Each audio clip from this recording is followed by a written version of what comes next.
See how I get all animated about these stupid little things? But it's amazing how helpful these things really are. Everybody knows Stan. Stan's somebody who I've been looking up to for, I feel like, decades now. Since I started lifting, he was well known in the community of, this is a dude who's somehow a bodybuilder, but is able to keep up with the powerlifters. You know, I think you were like the first person to be a lean powerlifter, and it kind of motivated a lot of us, because I had buddies who were both bodybuilders and powerlifters. And when I got into CrossFit, I was big into the powerlifting just to kind of get strong. And you were the guy that everybody kind of talked about as being, I don't know, the gold standard of, you don't have to get fat to get strong, you know? So it's awesome to have you on, man. Thank you, brother. Yeah. So, I kind of wanted to dive into today some of your background, because I've listened to like every podcast you do, and I've looked up your background, and, I know you're also kind of known as like this, kind of authoritative figure in almost the science of bodybuilding and powerlifting and stuff. And, so I kind of wanted to see, like, where's your background as far as school and what got you started? And I know you got a pretty cool one similar to me. I was very scrawny when I was little. And I think you were too, right? That's how all of this was born. I was the skinny kid in high school. Wrestled 98 pounds, 106 as a junior, 115 as a senior. And I was 135 pounds as a freshman in college. And my soccer coach told me to go lift weights. And so I went and lifted weights, and I loved it so much, I told him I wasn't coming back. I wanted to be a pro bodybuilder. That's awesome. 6 foot 140, and I wanted to be an IFBB pro bodybuilder. I picked up a magazine, and that was my dream. And I pursued that full force. I started studying exercise science at the University of Oregon, and started competing. I mean, even after 2 years of training, I was 158 in my first bodybuilding show in the novice lightweight class. And it was just a long road. And I learned a lot of things along the way, obviously, pursuing all the information I could. Back then, I would sit up in the science library till midnight, till they closed to kick me out, scrolling through microfiche. And I know most of our audience won't know what that is, but if you recall 8-track tape players that your grandpa used to talk about, it was akin to that. And we just didn't have the internet back then, didn't have access to the resources we have now. And I got my information from the guy behind the counter at Gold's Gym, and that was usually pretty poor information. And he was eating tuna fish and rice cakes because he was prepping for a bodybuilding show. And so I read Arnold Schwarzenegger's Encyclopedia of Bodybuilding and started eating tuna fish and rice cakes, and couldn't figure out why I wasn't gaining weight, because I was training 2 hours a day, 7 days a week. And, just had a personal experience. I made every mistake at least twice. I always say, if I knew then what I know now, I would have saved myself a lot of trouble along the way. And I started to realize some success once I flipped the script and started eating more and training less. And then, I learned a lot of things, of course, from bulking up. I thought that the heavier weight I lifted, the bigger I would get.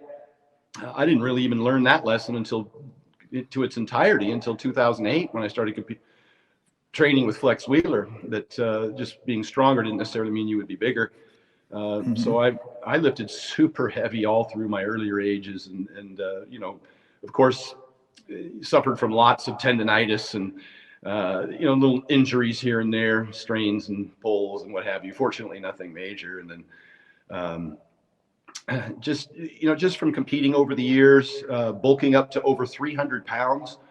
As far back as 1993, I think the first time I weighed in at over 300 pounds, 1994, and then dieting down to single-digit body fat, and learning all of the lessons that I now try and instruct my clients on both ends of the spectrum, whether it be weight gain or weight loss, whether it be for competitive reasons or just for health.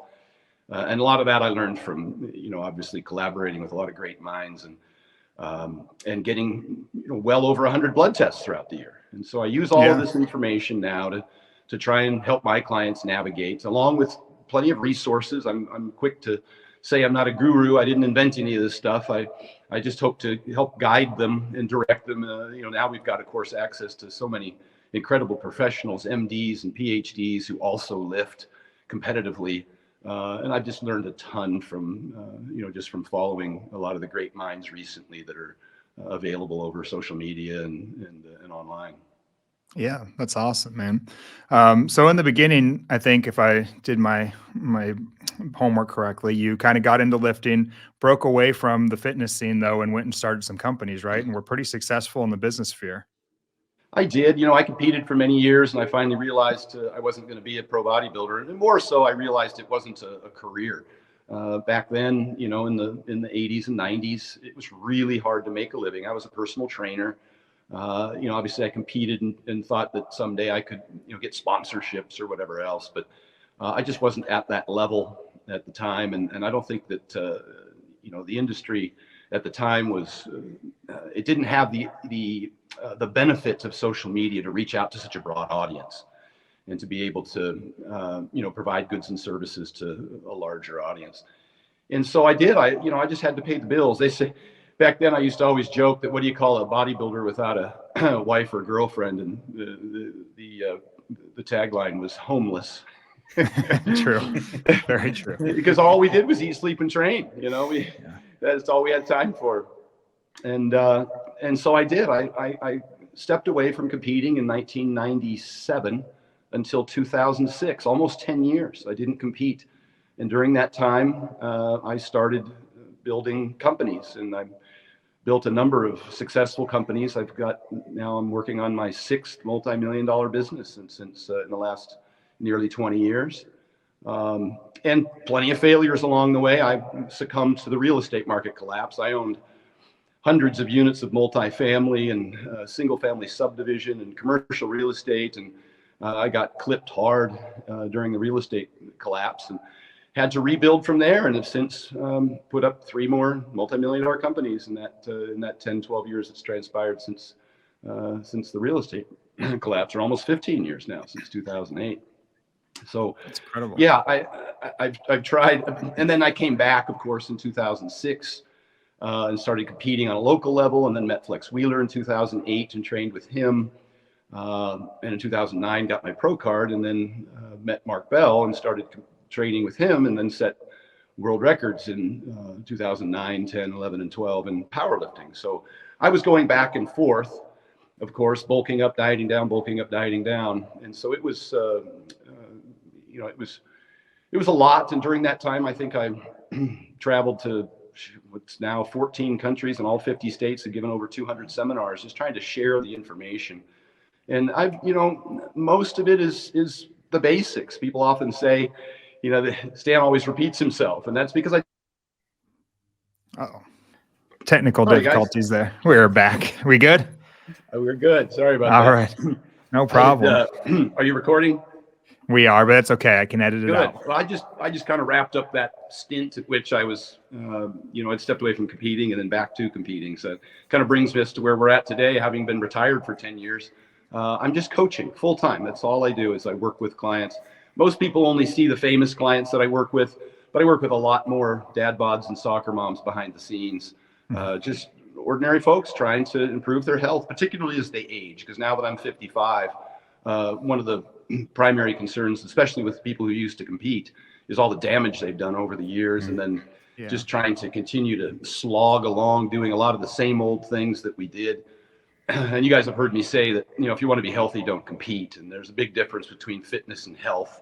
And the fitness level required to be a competitive athlete, like a UFC fighter, world's strongest man, is not necessarily healthy. And so a lot of what I do is transition people into a more sensible and reasonable, long-term plan for their general health, while still allowing them to maintain some of the goals that they want, to be strong and to be fit, and but have the energy to maintain their career and their family and all of that.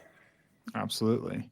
Well, when I think of Stan Efferding, I feel like everything you get into, you are highly successful at, or you succeed at. And like you said, you've had your failures, which every successful person does. But a lot of what we try to harp on over and over and over again is it's not necessarily the supplements, or, having the precise rep range, or the drugs, the PEDs. There's something to, your character and your deep, with inside you. What do you think has made you as successful as you are in pretty much every venture that you are? Business, real estate, coaching, bodybuilding, powerlifting. What keeps you going? How do you get so successful in everything that you do? Well, I was diagnosed OCD ADHD as a kid. Okay.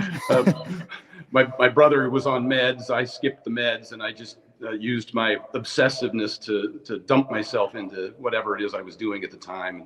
Bodybuilding lent itself well to that. In the absence of bodybuilding, I'm not sure I ever would have made it through college because I had such a hard time concentrating on any one thing for any given period of time. But it provided such discipline and consistency and time management and rigor and tracking and obviously having a goal to focus on. So those kinds of things. I guess to sum it up, because I don't think that people necessarily have to have those issues in order to be successful, but I'm just very, very consistent. And I would repeat, it's very repetitive. It's one of the things I did as a kid. I had tics, and I would repeat certain behaviors over and over again. And I kind of applied that in a positive fashion, both with business. I've often said if you applied the same level of discipline, consistency, and time management to any income producing venture as you did to your sport, you'd be highly successful. The difference is that in sport, hard to say this, but it's immediate feedback. And, especially with weightlifting. Every time you go to the gym, you get immediate feedback that what you did over the last 24 to 72 hours impacts the effectiveness of that training program, whether it be how many reps or sets or what have you. So I could always make very short-term adjustments and see the results in the training session.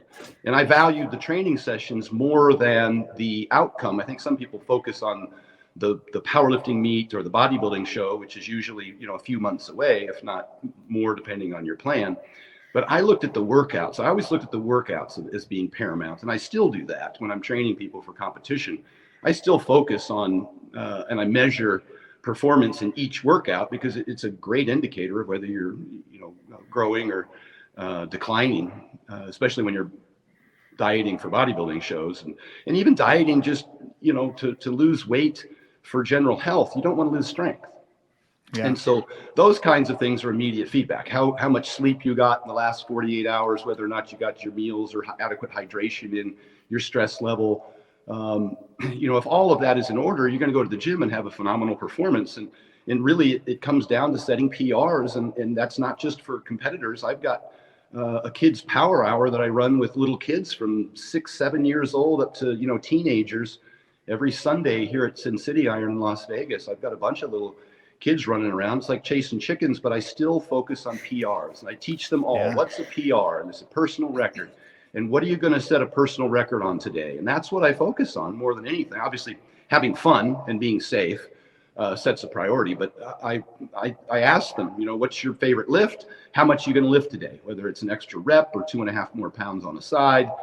That's what I focus on. So I kind of bringing that full circle.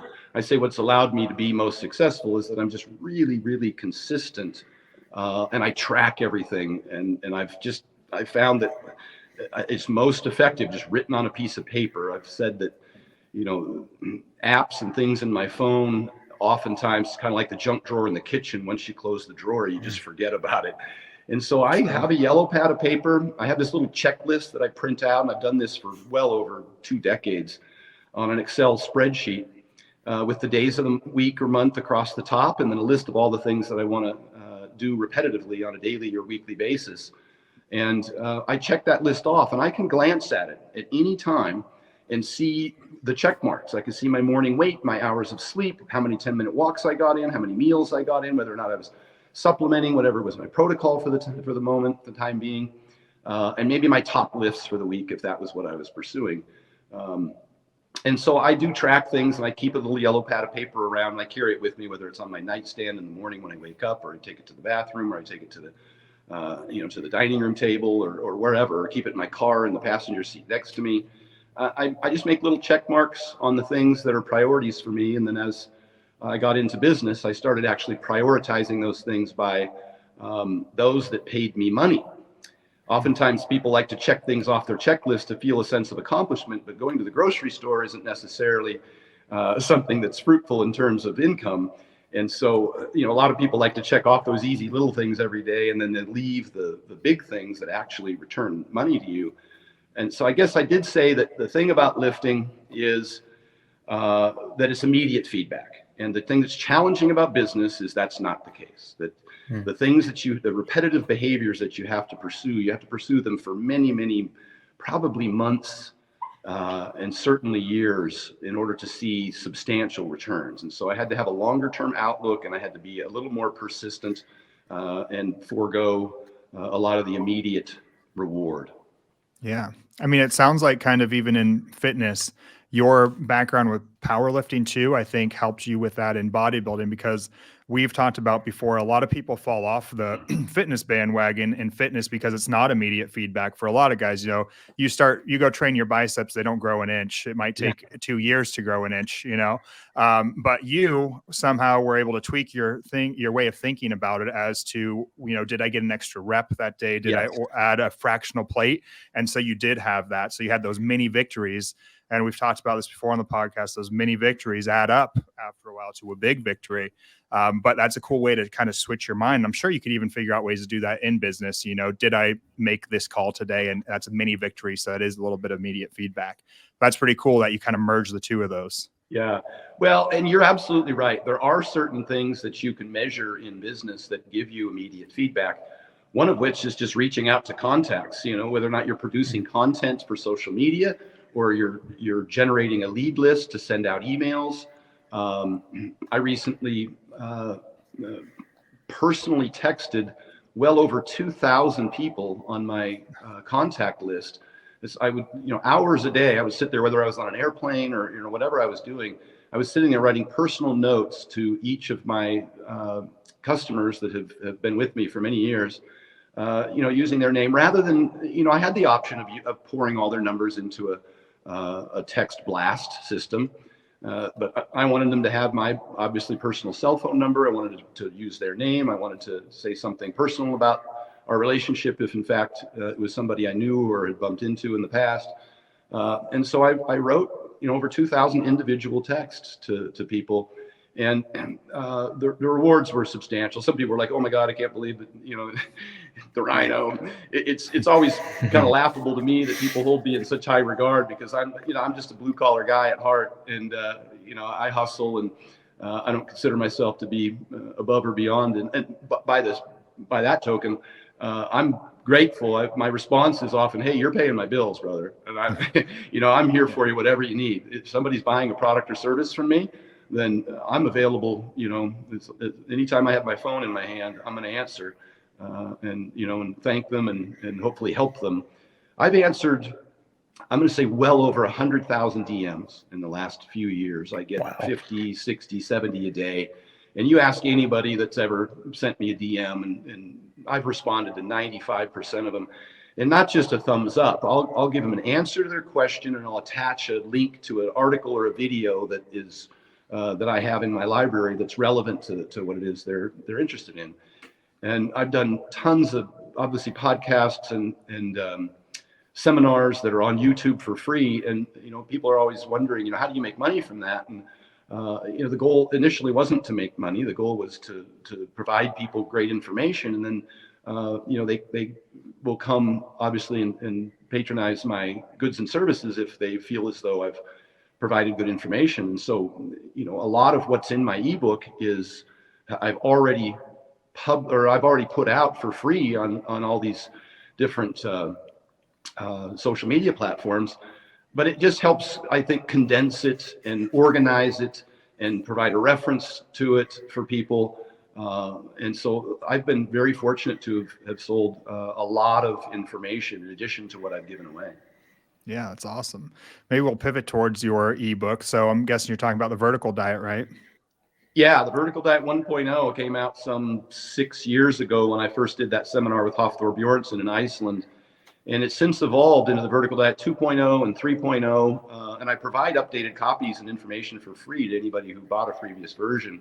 Now it's a username and password access, so I can update it real time with any information that I think's important. And the updates are really based on, you know, anything I've learned since, or the science has evolved, or clients have asked me questions that weren't in the book. And so I added that information or that chapter and those references. Things like a high blood pressure quick fix kit and a high blood sugar quick fix kit and high cholesterol quick fix kit. Obviously the blood testing portion has expanded with, links to Merrick Health and all the things that they're providing.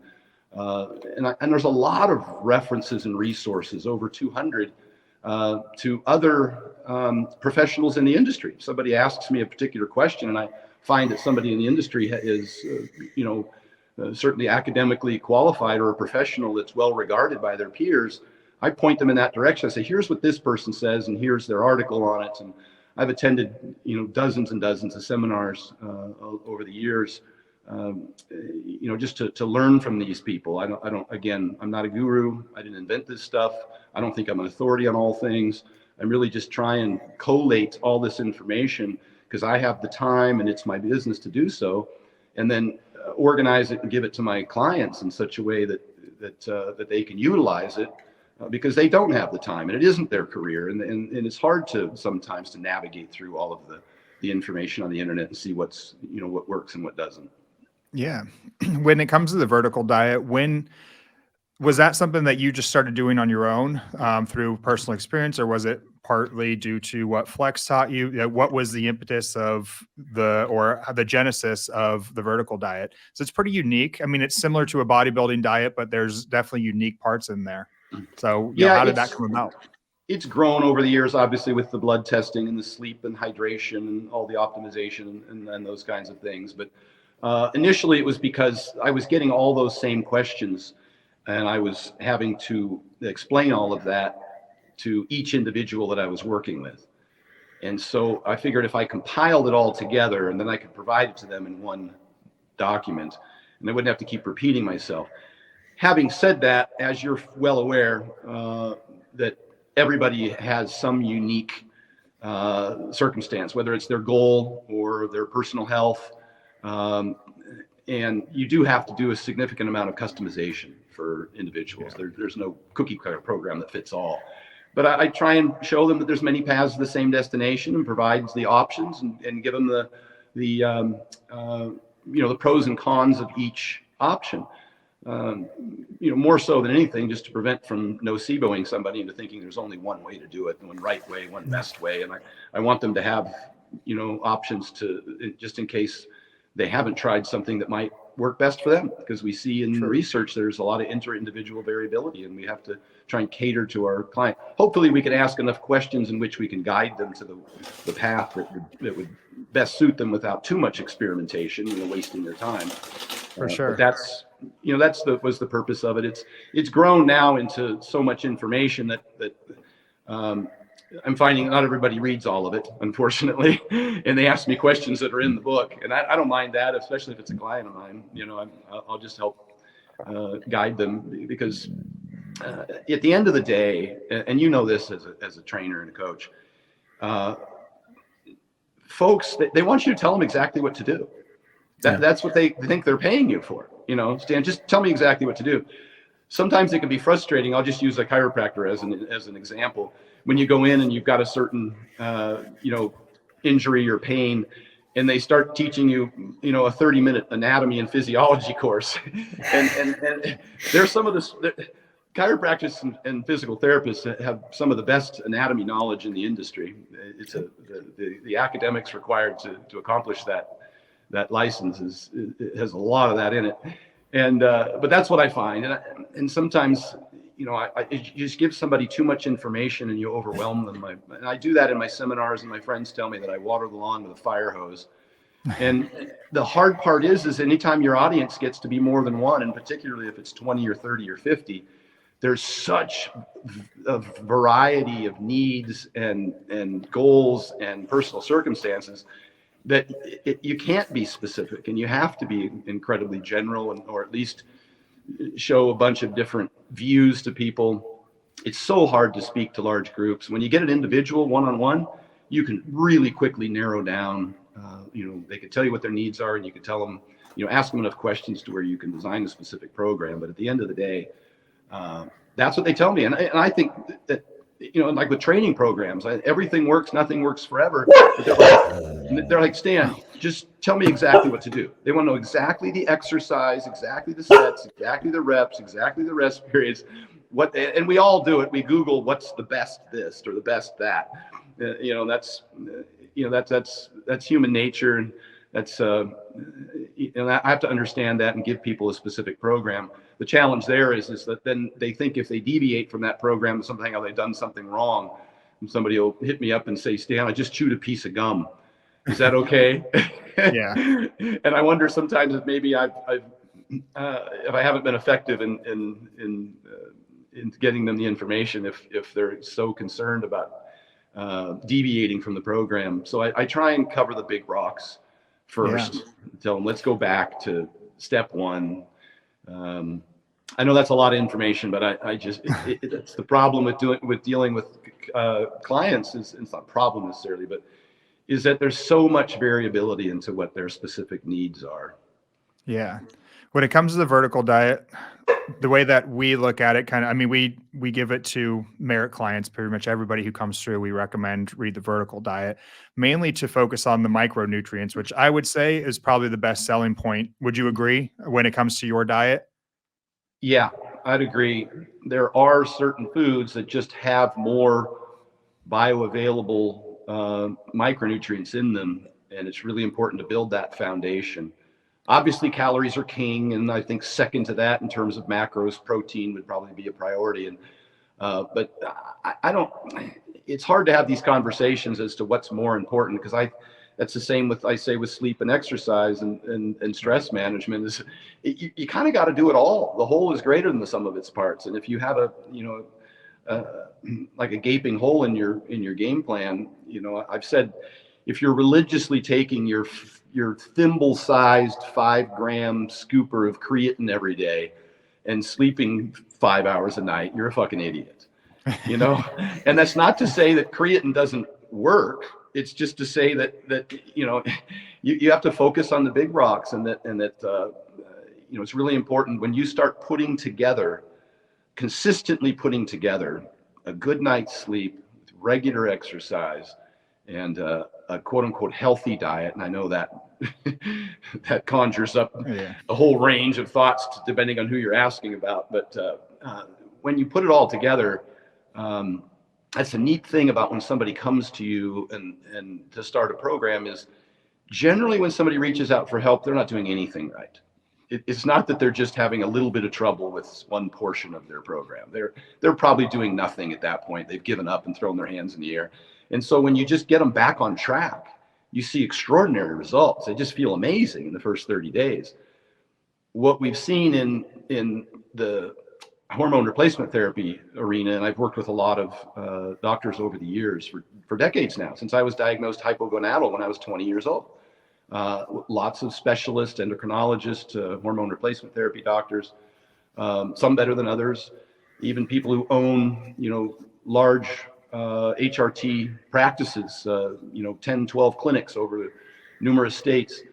What we find is the biggest problem is they come in and they get testosterone therapy, but they also improve everything else. They improve their sleep, they improve their diet, they start exercising.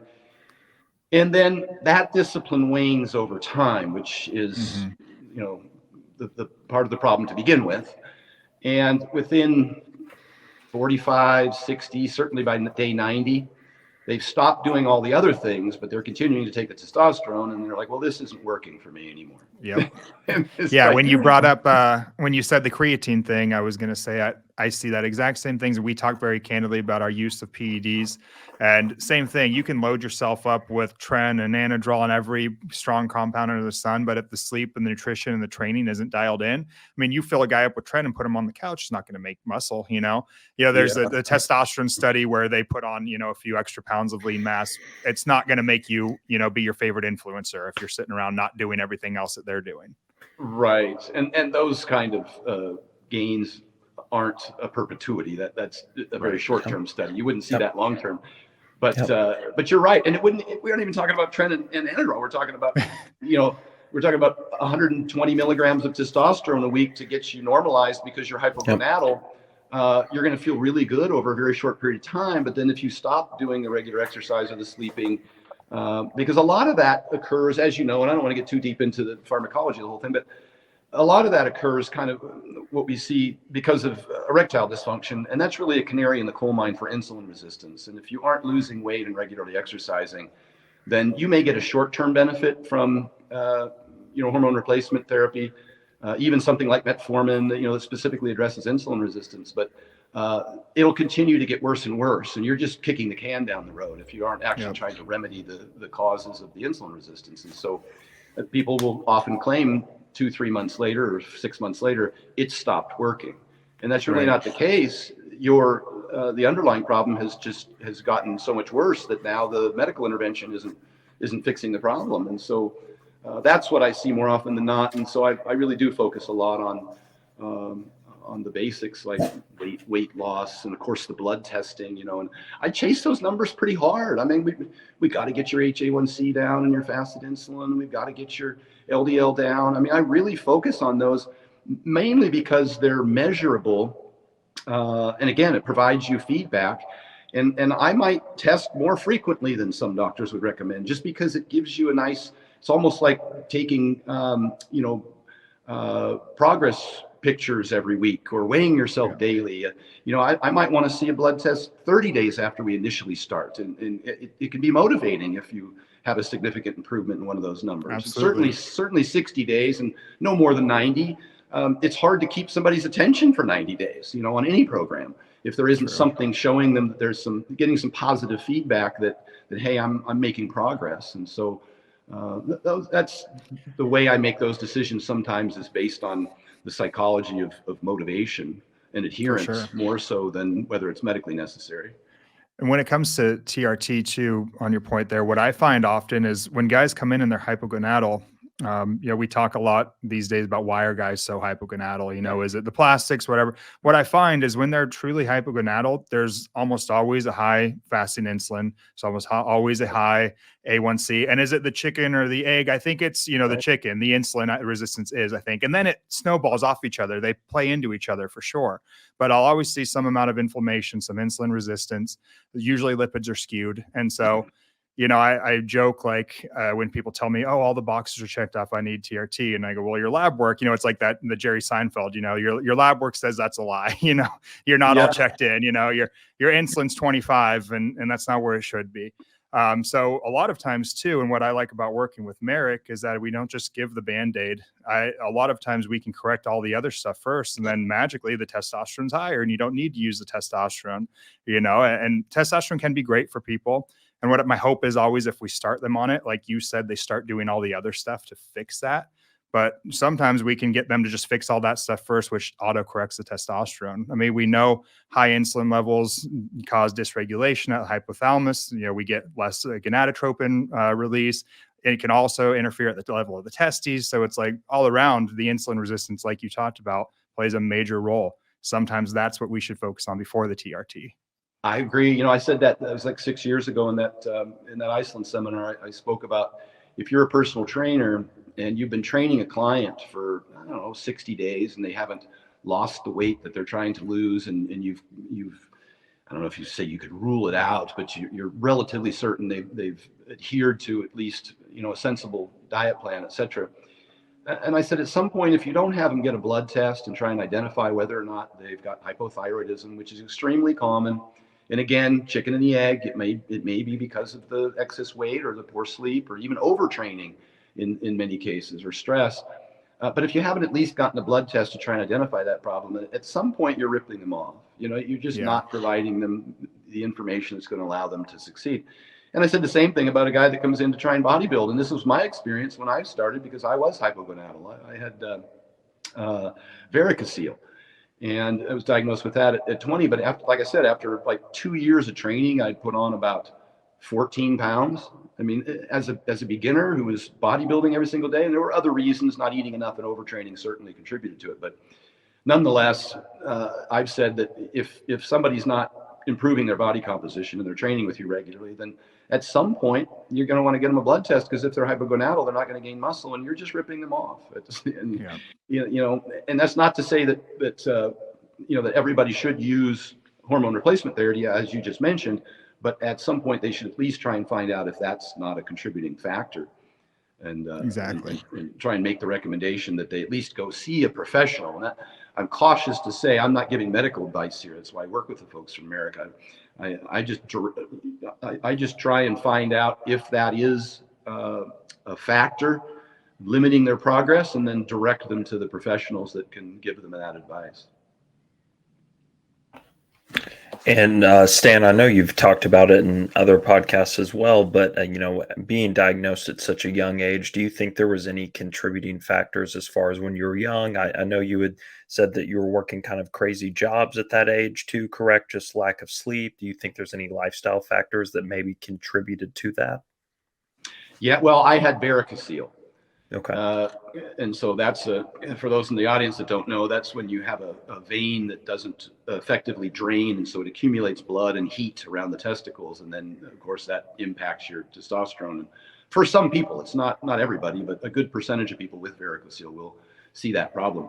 Now, I also talked about the fact that I had delayed onset puberty in high school, and that was because I was working swing shift, and I wouldn't get home till after midnight, and it was at a 7-Eleven, and so I was eating chips and nacho cheese dip and drinking soda pops. So between the lack of sleep, and I was wrestling too, between the lack of sleep and the horrible nutrition, my body wasn't going to gain weight. I didn't have the. We see this with women who suffer from amenorrhea, from the female triad with chronic calorie restriction and anemia and bone mineral density loss and those kinds of things, simply from losing too much weight, say with distance runners in high school and college, etc. I had a lot of experience working with female athletes in college at the University of Oregon. I saw that quite commonly, but happens to both men and women. These severe extended calorie restrictions can have a huge impact on your hormones. And we see this with whether natural athletes, dieting down to single digit body fat, you're going to have, obviously some interference of your hormone production, which again, as we discussed, could be remedied by, just changing your lifestyle habits, eating a few more calories, getting sufficient sleep, and, maybe not overtraining, which is what I see pretty commonly amongst a lot of athletes. Yeah, and awesome that I know you work with, as you were saying, a lot of younger kids too. And I've heard you speak on it too, maybe not to be so specific with their athletics and so honed in on just one area that, maybe a sport that focuses on them being a specific weight at such a young age can certainly have a detriment on their health, going forward. That's such a hard conversation for me to have with parents of high school boys wrestling and high school girls, what would you say, long cross country. I see it very commonly. And even, like I was working with a high school softball team last summer in Arizona. And a lot of those girls, it's not even the sport. It might just be their diet, the influence of body composition, what have you. First and foremost, they'll just start skipping meals, and then they'll start demonizing different foods, demonize red meat, demonize dairy, demonize, fruit of all things. And so, I had a couple parents reach out to me and said, hey, my kid's performance has really suffered lately. They've been really tired. Most commonly, that's going to be an iron deficiency in a young woman. And so sure enough, they get a blood test and they've got anemia. And so, immediately we try and talk about obviously calories first and protein, but just for anybody that's listening, when you do get a client with anemia, obviously you're going to want to get a blood test and get a doctor's intervention. But we found very quick results by in their diet by coupling together a heme iron and a non-heme iron source with vitamin C. And so we'll put in red meat with, say, spinach and peppers is twice the vitamin C of an orange, but you could use orange juice for an orange. And then we avoid calcium in that meal. We keep the dairy out of that meal. So we design a 4-meal-a-day plan where the other meals, 2 of the other meals can have the dairy. Maybe dairy and eggs we'll use for that protein source. Use some yogurt or what have you, because we do need to get 1,000 milligrams of calcium in. So it's bringing us back to the micronutrient conversation, where I think is where this whole thing led. Is that we pick foods that have the highest amount of highly bioavailable, easy to absorb micronutrients, and those are some of the biggies. Obviously, iron for young women, And again, you can have iron overload for some men, and we do just the opposite. We might reduce some red meat intake, but we don't like to completely eliminate it because of all of its other nutrients. I think Dr. Chris Masterjohn, PhD in nutrition, has hemochromatosis, but he doesn't eliminate red meat. He uses blood donation to remedy that because he wants a lot of the nutrients that are in the red meat. But we use calcium to try and bind to some of that iron in that specific meal. So we'll load them up with milk or yogurt when they do eat steak to try and inhibit some of the iron absorption while still getting a lot of the benefits of the other micronutrients, the B vitamins and a whole host of other things you can get from zinc and creatine and carnitine and selenium, all the things that we get from red meat. And it's not to say it's exclusively red meat diet. There's just no reason to avoid it, particularly for young women with anemia. So Right. That's how we design the diet. We get really good results. It might take a month or more to get your red blood cell count back up or get your iron content back up, but you'll see an improvement in your energy within just a week or so. So you do get some pretty immediate benefits. Same with vitamin D. You can see it improve if you're below, say, 25 on your vitamin D25 hydroxy test. It might take you 2-3 months to get that up to 40 or 50, with significant doses. But you'll feel better within a week or two of starting to supplement. And so the blood tests kind of always generally will lag how you feel. Right. On the diet thing, I put out a thing on Instagram before this as to what our listeners wanted to hear. And one young athlete asked, she wanted to hear about how diet affects hormone optimization. And is it high fat, low fat, protein? How do you feel the optimal diet for optimal hormone production? What is it? And then, or is it just individual? She asked. Yeah, I'm cautious about using that term anymore, hormone optimization. It's not a scientific term. And people tend to think that that there's some perfect diet and there's some perfect numbers. And as you know, you can get a broad range of symptoms within the entire normal range. Let's say for testosterone, for instance. I've worked with one of the strongest men on the planet, Blaine Sumner, who squats over 1,100 pounds, who's been lifetime natural. His blood test had a 400 testosterone, and that's not uncommon when you look at guys in the Olympics. And some of that's from overtraining. I do understand that those guys, as they near competition, they're going to have lower testosterone. But you can have very different responses within the normal range between 400 and 1,100.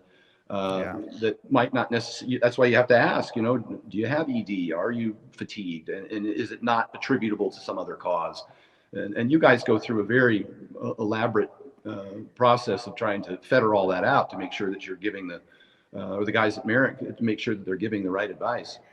So specific to her question, there isn't an optimal diet, but there is, you can have too little or too much of just about anything, including water in terms of toxicity.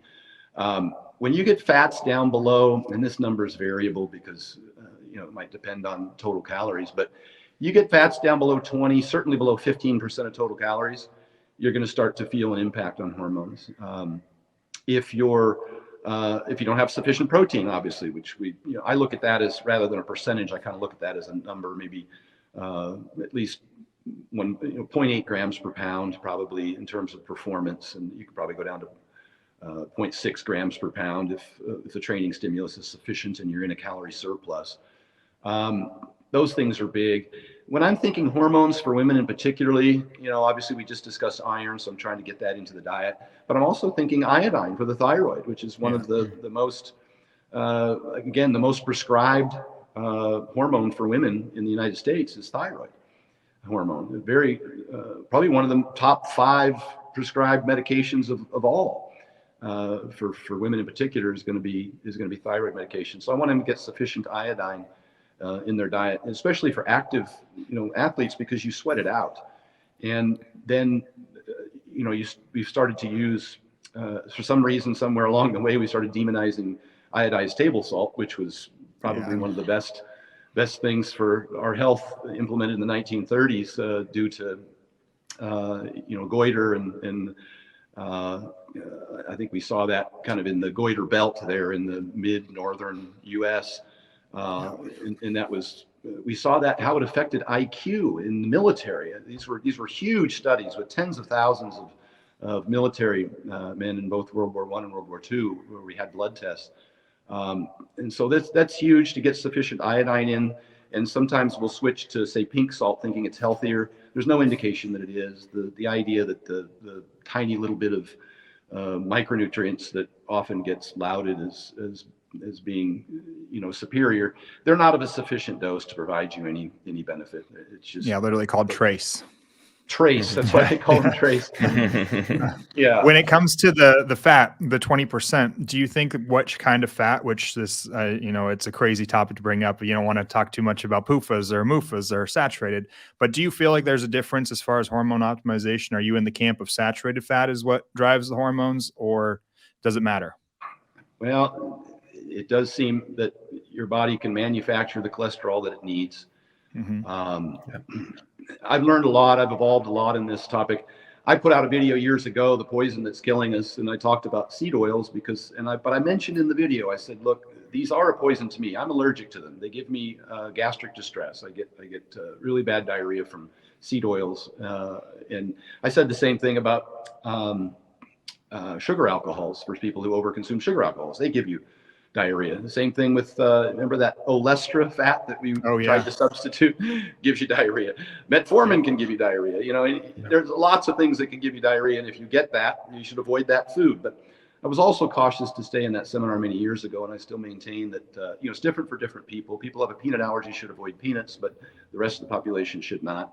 I say the same thing about salt. People who are hypertensive or salt sensitive should avoid adding salt to their food, but those who aren't, particularly active individuals, could benefit from, particularly those with orthostatic hypotension or people who sweat a lot or salty sweaters, they could benefit from adding sodium. So back to the fat conversation, we do have really good evidence from multiple lines of evidence, including Mendelian randomization trials and randomized control trials, that saturated fats in excess of 10% of total calories can accelerate or are causal of cardiovascular disease. And so I've worked hard to try and get my clients to reduce things like butter and bacon, which we saw in the Finland study. Dr. Pekka Puska that implemented, had an 80% reduction in cardiovascular disease over the course of, I think it was a few decades between 1970s and by reducing butter intake, which was their number one food. Just lowering saturated fats. And so that's not to say you have to eliminate them altogether. We don't see much difference in LDL reduction if you're in that lower range. Just like we don't see much difference in LDL increase if you're in the upper range, if you're between 18 and 25%, which I think led a lot of people to start to claim that saturated fat didn't increase LDL or ApoB. And our audience should know that is ultimately the best predictor, ApoB. Yep. Something that not they listen to us, they know it. Yeah. If they listen to you, they know it. Yeah. But saturated fat's a big thing. Obviously, increasing fiber. If anybody asks me about lifestyle for lowering LDL or ApoB, it's just to reduce butter and bacon and to increase soluble fiber, and that can include taking some psyllium husk, and then of course exercise. But having said that, a lot of people don't respond to that. I mean, Dr. Lane Norton, a natural athlete who's a PhD in nutrition, he wasn't able to get his LDLs under 130. He's got familial hypercholesterolemia, and so he started using I think a dual therapy. I'm not sure exactly, but I do know that that Dr. Dayspring recommends, and you guys recommend as well, using a low-dosed statin, which of course results in a lot less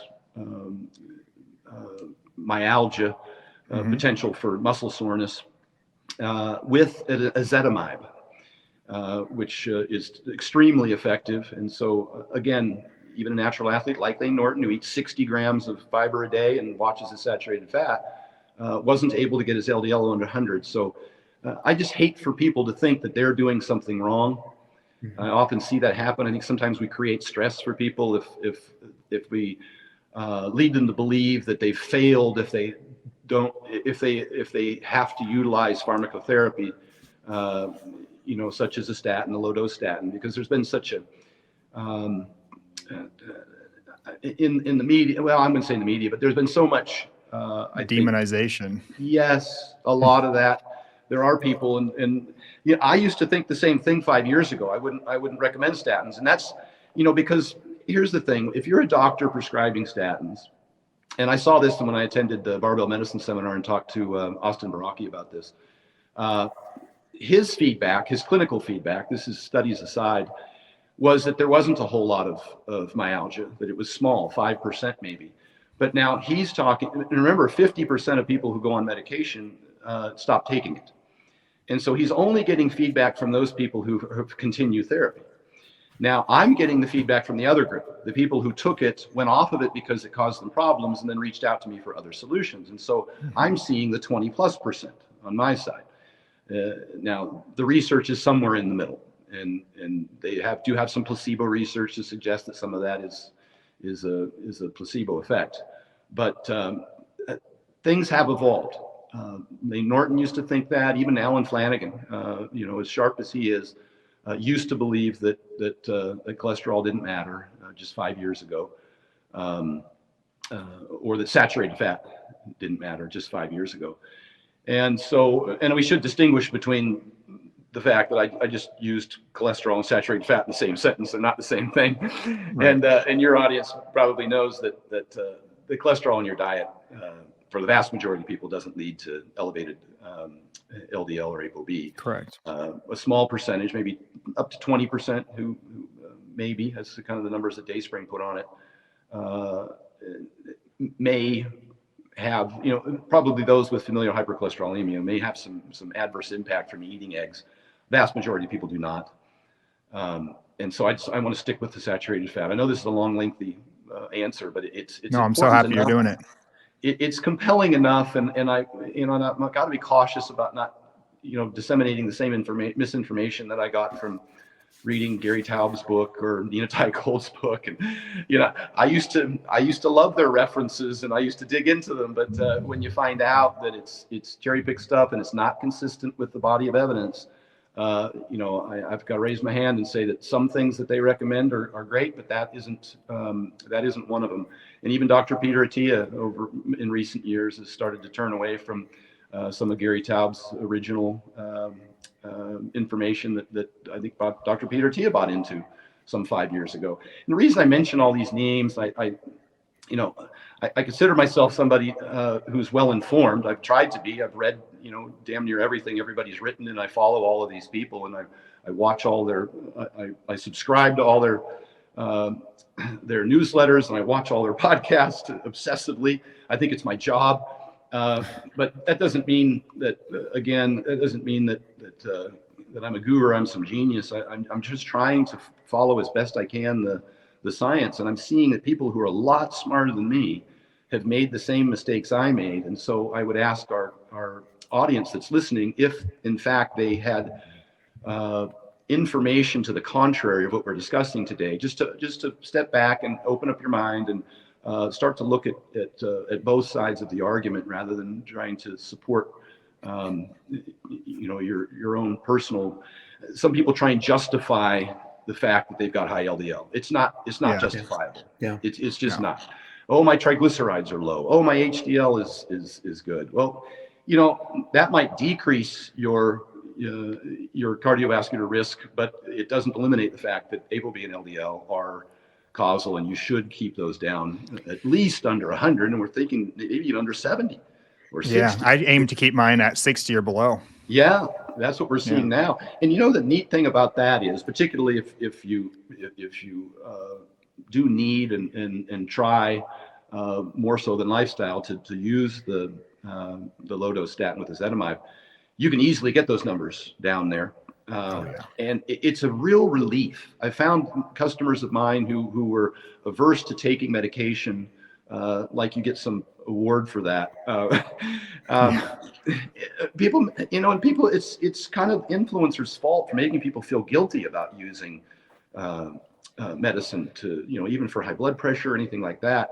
Yeah, we'd like to fix the root cause or whatever else, but in the meantime, you know, you should not expose yourself to increased risk of cardiovascular disease or kidney failure from high blood pressure, and utilize whatever resources are available, particularly in the competitive like in the performance enhancing drug using group, it's like, where are you to have an opinion about whether or not somebody uses, blood pressure medication or ezetimibe, when you're pinning, like you said, tran and mainlining, and putting D-ball on your Cheerios in the morning. We're the last people in the world that should be, trying to judge people based on, their health decision, particularly under the supervision of the medical professional. So I don't know if that brings us back to the young lady's question. You might be afraid to ask me a second from the audience, but those are my big three. And then I would throw potassium in there too. We talked about iodine. We talked about iron. I would throw potassium in there too. It's so unbelievably beneficial, both for men and women, just for energy. I just found it controls water balance in the body. Women who would get edema, particularly during pregnancy, and their ankles and what have you, constipation. If they get sufficient potassium, I throw that number at about 4,700 milligrams a day, and I've got a chapter on that in the book. A daily potato, some fruit, and some yogurt usually gets you there. But you have to be pretty deliberate about eating those things daily to get that 4,700 milligrams. You just find you feel better, your water balance is better, your digestion's better. There's a whole host of other benefits, but those are probably the big ones that I focus on. And then I do supplement 2,000 milligrams or 2,000 IUs of vitamin D daily for most people. I'll base that on their vitamin D25 hydroxy test and some magnesium. They're just both hard to get from food.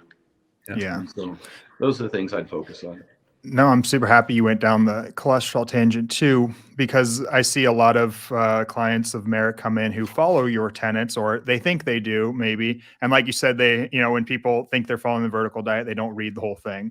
And so I think they almost kind of lump you in with the carnivore crowd a lot, and thinking that, I'll see guys who are eating a ton of red meat, which is definitely one of your tenets, but the quality is what I tell them. I'm like, hey, I've had dinner with Stan. I see the kind of meat that he orders, it's extremely lean.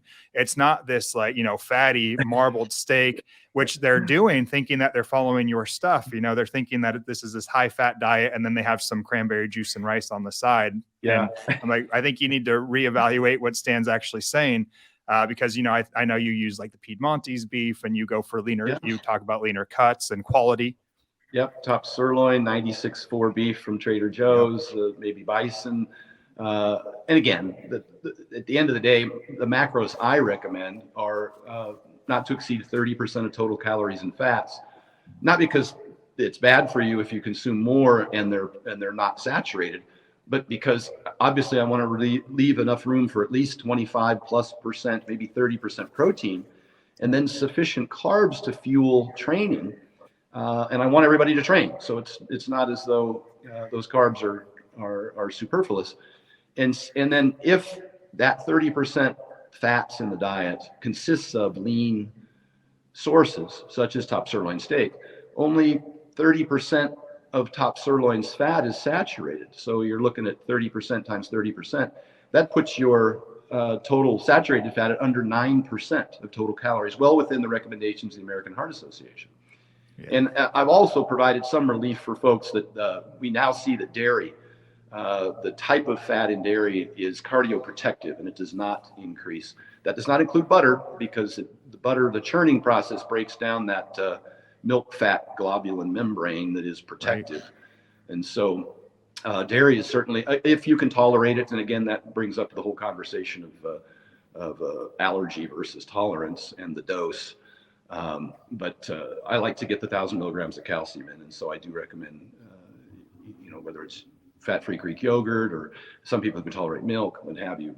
But milk does not, nor does cheese. We don't see like an aged cheddar cheese. We don't see the research suggest that that's going to raise your cholesterol as well for the vast majority of people, as mentioned with eggs. So it gives you a lot of choices. Sure. I think as long as you're staying lean and avoiding, unfortunately, and I hate to use the word avoid, but minimizing butter, bacon, that would include coconut oil, palm oil, that would include those in any significant dose that might push your total saturated fats over 10% of total calories. Yeah, no, I love hearing that from you too, and I love the fact that you talked about LDL and ApoB being causal, because that's another big misconception. It's 100% causal. We know that, and it's not only influencers. A lot of times we have clients come in who they say, "My doctor told me," and the craziest thing is too, is they'll say, "Well, it's always been high," and I'm like, "Well, that's so much worse," because this is a disease of exposure. So the longer it's high, the more damage it's doing. So we need to get this under control. And it's like, you wouldn't say just keep on smoking until you get lung cancer and then we're going to think about doing something about it, which unfortunately with doctors, that's almost how we're trained. Let's wait until the risk gets bad enough to where you may have a heart attack before we ever include something, Yeah. So it's really cool to hear you say that too. Yeah. Agreed.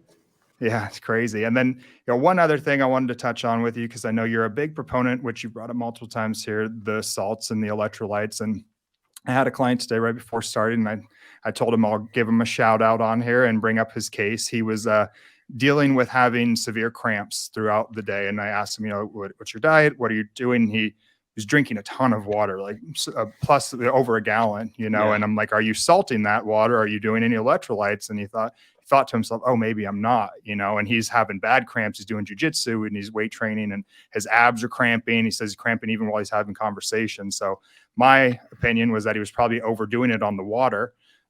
He was sweating a ton, overdoing on the water. He's diluting his, his blood here significantly for the electrolytes. So maybe you could touch on a little bit of what you've seen with athletes and salt. And I know, like you said, it's been demonized a lot in some, and you're somebody who's been a big proponent of bringing it back. Yeah, and I'm cautious to navigate this. When I first talked about this, I was talking to athletes, and then medical professionals started chiming in and stating that I was giving people unhealthy advice. It's a very different thing working with an athlete, like you said, who's sweating a lot and out exercising, particularly larger athletes with more muscle mass, than it is dealing with a sedentary population. So the big divider here is salt sensitivity or hypertension.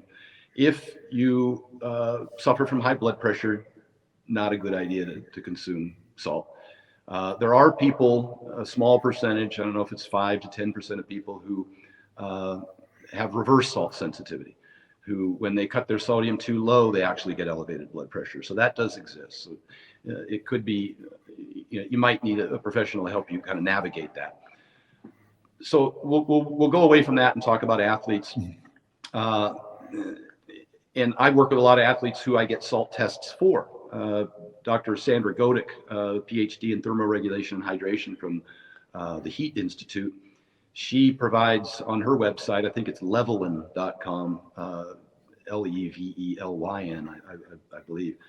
She provides patches. She does this for a lot of NFL teams, including the Philadelphia Eagles. I work with Lane Johnson. He sweats out 5 grams of salt an hour. They put that patch on for an hour, and then you send the patch back, and they analyze it to see how much salt they're sweating out. And you can imagine 5 grams of sodium. I'm sorry, I said salt. I meant 5 grams of sodium an hour, which is like 12 grams of salt. That's not something you can replace acutely your stomach wouldn't be able to tolerate that dose. And so you have to start utilizing salt or sodium throughout the day. And by adding it back to meals.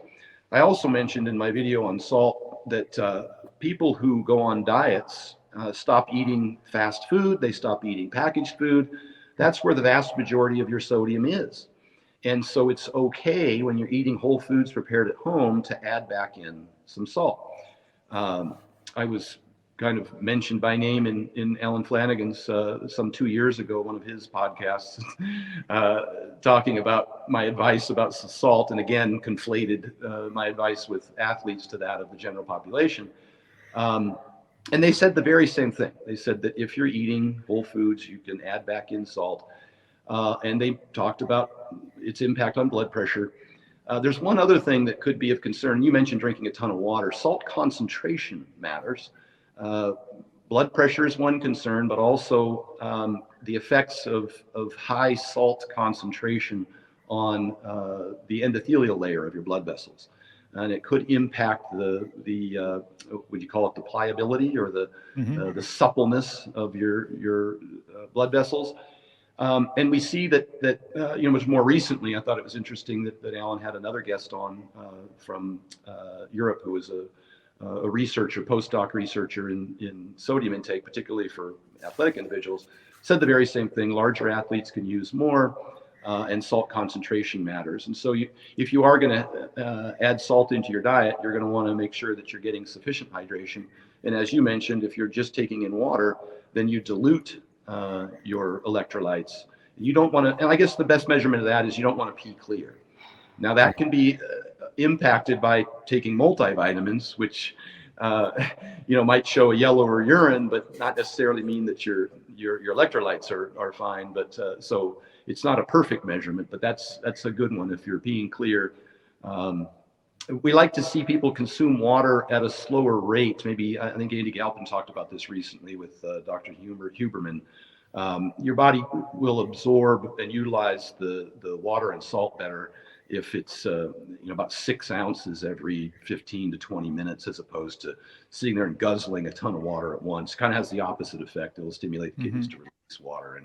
And so I don't want to overcomplicate it. I really don't. I don't want people to think it's a more is better scenario. I had even my own training partner, when I told him about that I was taking salt before workouts, I was just taking a salt tablet, a sodium chloride tablet that I bought off of Amazon, dirt cheap. I didn't even have to buy God bless LMNT and the rest of those guys. They provide a really good tasting product, and and I tend to like them. But you can take salt tablets if you're on a budget. And I was taking 500 milligrams of sodium before my training sessions, and I just, I realized a lot more endurance and stamina. My workouts felt better. I had better pumps, and I had, obviously hundreds and hundreds of people, when I did that video, all over the country were sending me DMs saying they experienced the same thing. But occasionally, like my workout partner, I would get the individual that if 1 is good, 2 is better, or 4. Yeah. And I said, look, that it's not a more is better scenario. For lack of a better explanation, you're going to end up pissing it out your ass, because you'll give yourself diarrhea or even throw up by taking in too much salt, thinking it's a more is better scenario. So I think that's all the nuance that is necessary for this conversation, but it can be of benefit. You're way too nuanced and rational to be as famous as you are. I can't believe it. I hate that I don't have more hacks or gimmicks or tricks. What's funny? The things I get excited about aren't things I sell. And I've been in this industry over 30 years, and so I don't jump up and down and get all excited about much. I think there's a lot of influencers out there with huge followings that spend a lot of time talking about mechanisms of action, and then take these giant logical leaps into outcomes that just aren't there. I've always been outcome oriented. I've kind of used Mark Bell's philosophy throughout my life, which is weakness is never a strength. And as mentioned earlier, in terms of the immediate feedback, if I go to the gym and I'm not performing, I can usually see somewhere in the previous 48 to 72 hours something that impacted that, and try and correct it. But the things I get excited about are things like a CPAP for somebody with apnea. That to me is huge. That's life-changing. And I don't like to use that word very often, but that's life-changing. Things like the thermos. I don't make any money saying this. They're $20 on Amazon, but I toted around plastic Tupperwares with meals for 30 years, right? The 6-pack bags, and you had to try and find a microwave to heat them up. And if it was fish, it would just go nasty, It was terrible.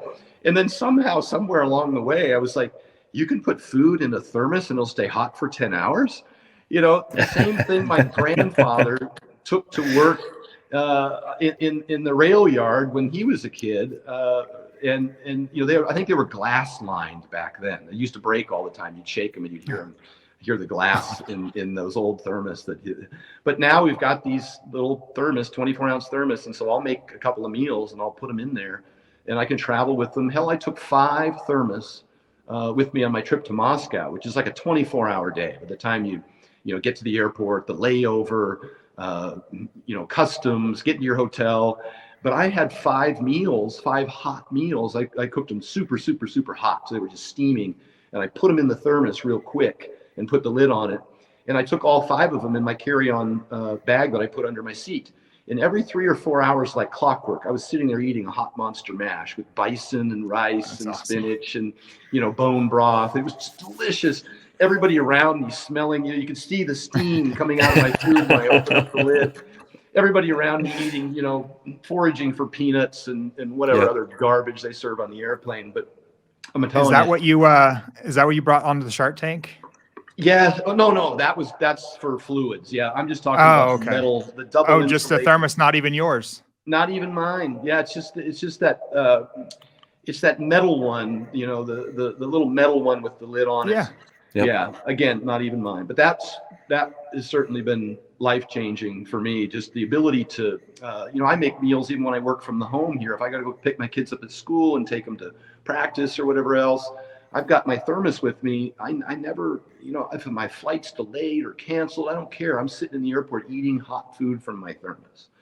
And when I travel, sometimes if it's for a week, I've mentioned that I'll put 30 of my prep meals, and I don't care if it's my prep meals. I own a meal prep company, the Vertical Diet, and I provide Monster Mash to people all over the country right to their doorstep. But when I talk about meal prep, whether you prep or I prep or you hire somebody else to prep, I don't care. Meal prep is one of the most effective ways to adhere to a diet plan. And so that's why I get excited about things like a thermos or things like taking 30 frozen meals in a rolling Coleman cooler and checking them on the plane. So when I land in Switzerland or wherever else I go, and I'm there for a whole week, I've got all my food sitting there, and I just stay at a place with a fridge and a microwave.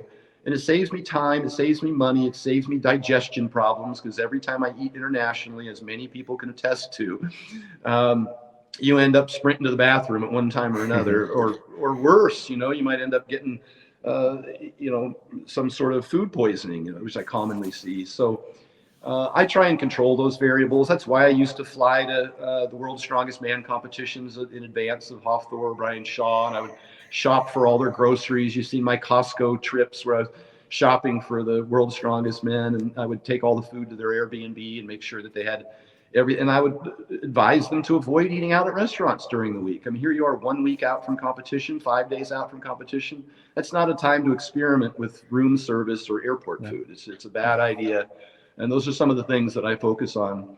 Probably the last thing in terms of, or just the most recent thing in terms of life-changing. Well, one other is the Monster Mash tool that you can get at Walmart or whatever. I used to use a fork.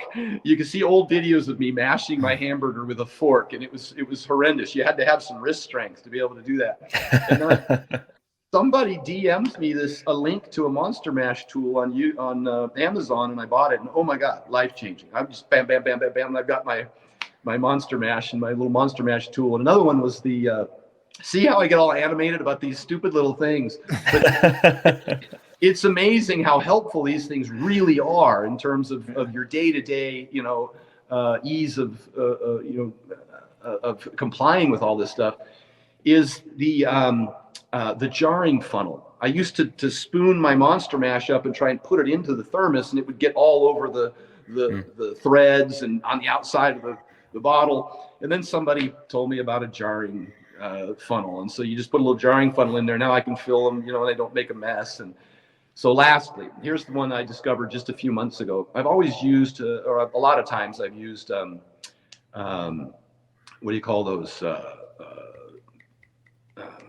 Why am I forgetting? They're the cookers. What are they called? A crock pot or? No, this one's like a Ninja. Oh, the Foodie? Yeah, the Ninja Foodie. Is that what it is? It's like an air fryer and a few other things. Air fryer. That's the word I was looking for. Mm-hmm. I used air fryer for the longest time, and you put a steak in an air fryer and it comes out gray. It's just the same color all the way through. Yeah. And it's terrible. And I used to eat top sirloin like 3+ pounds a day when I was training with Flex off of a Foreman grill. Imagine how tough that was. It was like leather. My teeth started to get loose. Honest to God, my teeth started to get loose from chewing pounds of top sirloin on a Foreman grill. So I got this air fryer, and I was using that for a while, and it comes out, you know, reasonably soft, but it's just not very delicious. So recently I got the Ninja air fryer, the 2 big gray drawers. Costco has them. They're on Amazon. Oh my God. The steak now, it's like crisping and popping, and the outside gets a nice brown on it, but the inside's still pink. The texture is so much nicer. Plus it's hands off. I don't have to, I can put a burger in there, you know, my bison or 96.4 beef, and just set it for 12 or 15 minutes or whatever. And now I don't have to make it in the pan. I don't have to attend to it. So it becomes more efficient for me just to go and throw that in. Now I can get the kids' breakfast ready, and my potatoes, my microwave and my potato, and my burger's cooking, and everything's happening, you know, for me, almost like somebody else is cooking it for me. And so I can prepare food. Recently I did a Biggs University seminar here at my house and at my gym here in Las Vegas. And I invited, and there were 13 people that came and attended. And I had them all in my kitchen. I prepared breakfast for all of us in like 20 minutes. My food for the day, all of their food. I used prep meals for those guys, but I showed them how I prepped all of my food. I had 3 microwaves going at once, and I cooked everybody breakfast. I had the milk or orange juice or yogurt and fruit and baby carrots, and then all the prep meals. And I fed everybody in like less than 20 minutes, and we talked about nutrition for the first hour, and then we spent the day going over some other things, a lot of the stuff we discussed, and then went to the gym and worked out. But the point being is that compliance is the science, and all the stuff I just mentioned, and why I get so animated about it is because if you create some sort of program, whether it's an exercise program or a diet that you can't easily adhere to with a busy schedule consistently, you know, it's just, you're not going to be successful. And so I focus on compliance. It's not the information now for me as much as it is the execution. How are you going to implement this now, and will you be able to do it within you know, the confines of your lifestyle, which will include, you know, work and family and all those other things. It has to be efficient and effective. Absolutely. You might have changed my life with the Ninja air fryer on that, Stan. I'm gonna have to order one. One more. Okay. You put a little piece of wax paper in the bottom of the air fryer. Okay. And you get the salmon from Costco. They're cutting it in slices now with the skin on the back.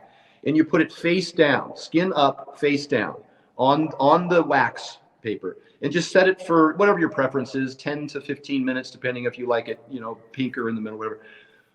Oh my God, the most incredible salmon you've ever had. And my wife's from Samoa. Okay, she's a salmon snob, and she'll never eat anybody's salmon. She loves this salmon. I get it for her all the time, and I make it, and it takes no skill, no talent. You put a little bit of salt on it, but it's outrageous how incredible that tastes.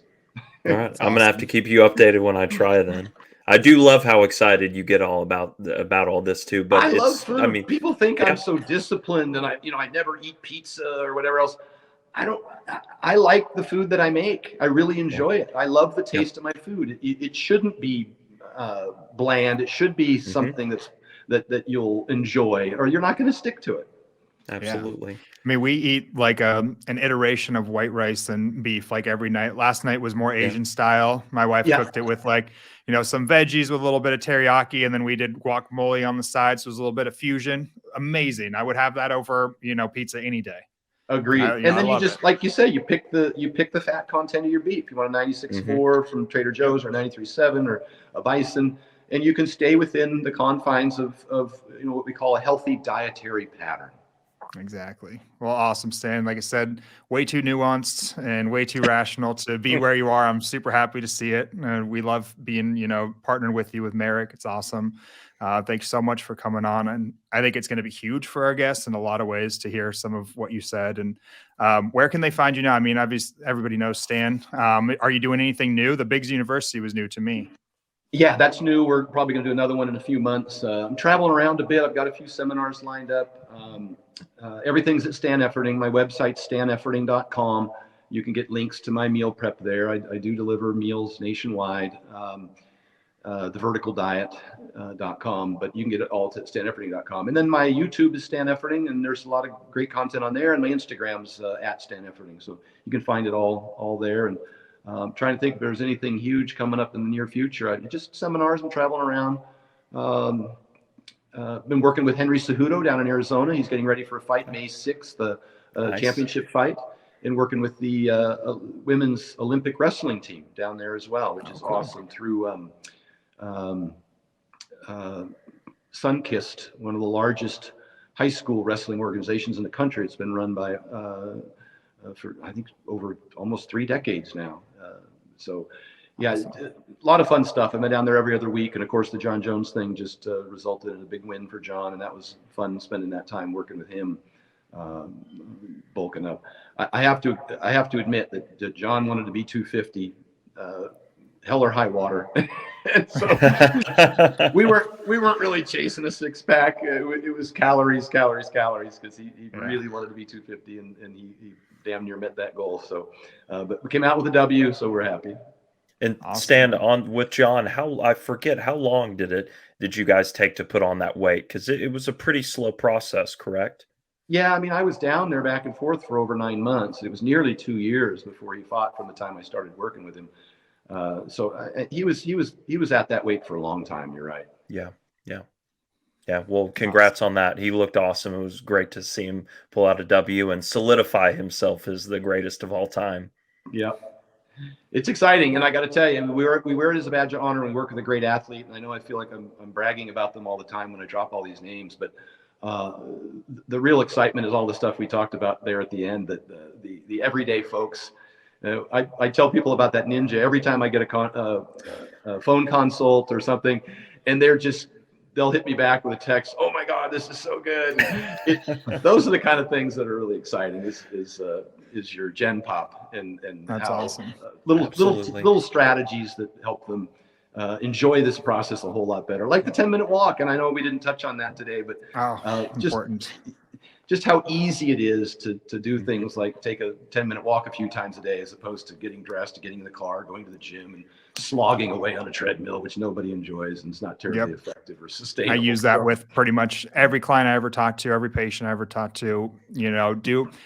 Hardly anybody can adhere to a 40-minute cardio session. No. Most people can adhere to 4 10-minute walks. That's Anywhere. awesome. And yeah, so you've changed a lot of lives, both both professional athletes and normal everyday folk, and that's pretty awesome. You definitely made a huge dent in the world, and it's an honor to be on here with you.